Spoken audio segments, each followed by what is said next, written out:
Assalamualaikum warahmatullahi wabarakatuh. Alhamdulillah, bertemu kembali di pembelajaran Bahasa Indonesia kelas 9. Materi pada hari ini yaitu menyajikan teks laporan percobaan bersama Ruang Belajar Ofisial KD. Pertemuan ini adalah menyajikan tujuan, bahan, atau alat dan hasil dalam laporan percobaan secara tulis dan lisan. Ini adalah KD yang harus dicapai. Selanjutnya, dalam memperhatikan kelengkapan data, struktur, aspek kebahasaan, dan aspek lisan. Selanjutnya,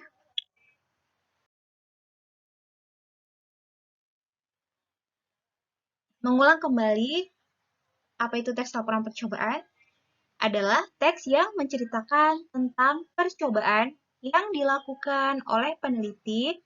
Teks laporan percobaan umumnya digunakan untuk melaporkan hasil percobaan, karya ilmiah, atau laporan praktikum. Ini adalah pengertian dari teks laporan percobaan. Sudah dibahas ya di video sebelumnya. Selanjutnya,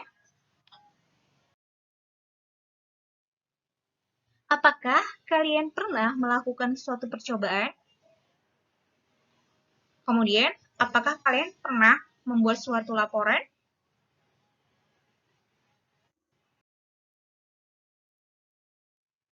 Nah, kegiatan menyusun teks laporan dilakukan disebut dengan menyajikan teks laporan percobaan.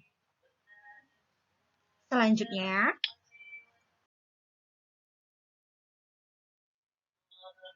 menulis teks laporan percobaan. Langkah-langkah menyusun kerangka teks laporan percobaan. Yang pertama, menentukan judul percobaan sesuai dengan objek yang diamati dan diteliti. Yang kedua, menyusun tujuan percobaan berdasarkan percobaan yang telah dilakukan. Yang ketiga, menyusun teks laporan berdasarkan struktur teks laporan percobaan. Yang keempat,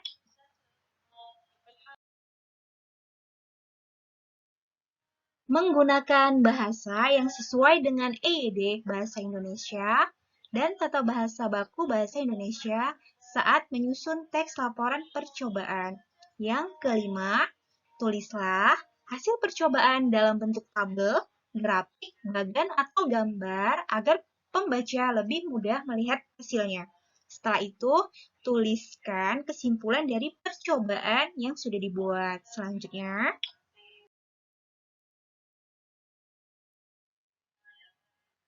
mengembangkan kerangka menjadi sebuah teks. Maksudnya, setelah kalian selesai membuat kerangka, kalian harus mengembangkan menjadi sebuah teks.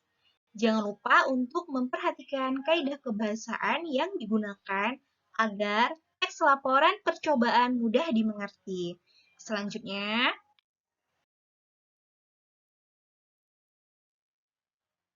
menyajikan teks laporan percobaan. Ada beberapa tahap yang harus dilakukan ya. Yang pertama, mengumpulkan data dan bahan yang telah diperoleh. Yang kedua,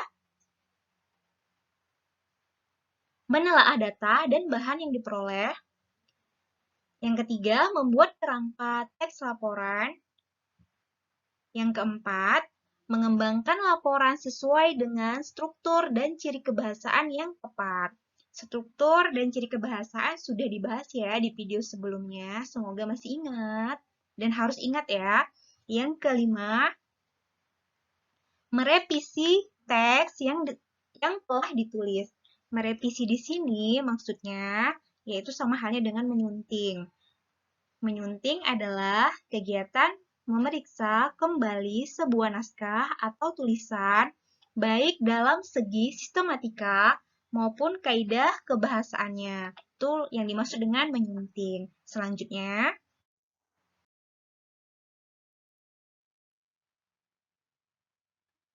contoh teks laporan percobaan. Di sini saya ambil contoh membuat pelangi. Ada di buku paket kalian ya. Selanjutnya, tujuan dari membuat pelangi yaitu pelangi merupakan fenomena alam yang terjadi di langit berupa aneka ragam warna cahaya yang saling sejajar.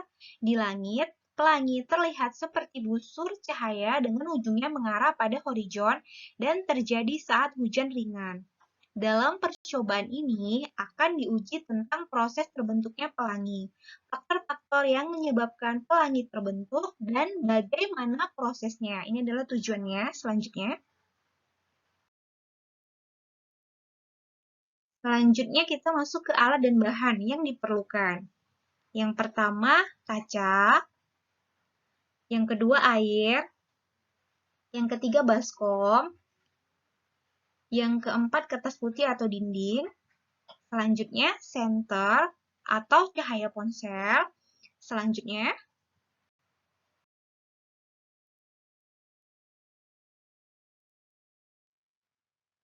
proses membuat pelangi. Ini adalah langkah-langkah yang harus dilakukan dalam membuat pelangi. Yang pertama, isi baskom dengan air hingga setengah penuh. Yang kedua, masukkan kaca di dalamnya dengan posisi miring. Yang ketiga, lalu sorot kaca dengan senter dan arahkan pantulan cahayanya pada kertas putih atau dinding. Selanjutnya, pelangi buatan pun akan segera muncul. Ini adalah langkah-langkah proses membuat pelangi. Selanjutnya,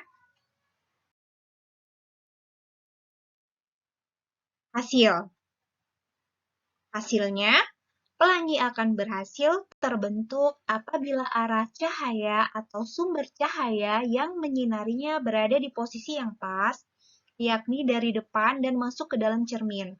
Lalu dipantulkan ke kertas putih. Cahaya yang masuk ke dalam air akan menghasilkan pembiasan yang kemudian membentuk warna-warni atau pelangi. Selanjutnya, kesimpulan.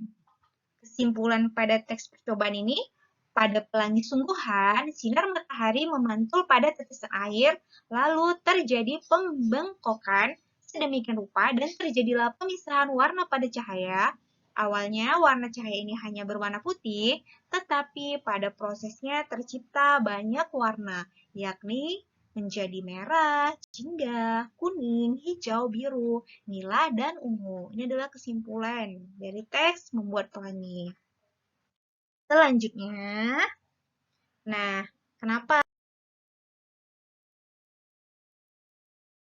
saya ambil contoh membuat pelangi? Itu tadi udah dijelaskan ya semua prosesnya dari awal hingga akhir. Jadi tugas kalian adalah melakukan eksperimen membuat pelangi di rumah kalian masing-masing. Menurut saya, bahan-bahannya juga ada di rumah kalian. Jadi gampang untuk ditemukan.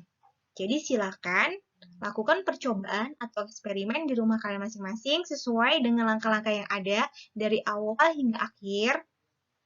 Ini yang dibuat hanya pelangi buatan ya, bukan sungguhan. Jadi yang perlu ditekankan di sini, bagaimana kalian bisa menghasilkan warna-warni pada pelangi. Silakan dikerjakan. Kemudian hasilnya kalian fotokan dan kirim ke guru kalian masing-masing. Selamat belajar, selamat mengerjakan, semoga berhasil. Sampai di sini dulu ya pertemuan kita pada hari ini. Sampai bertemu kembali di pertemuan selanjutnya. Semoga bermanfaat. Wassalamualaikum warahmatullahi wabarakatuh.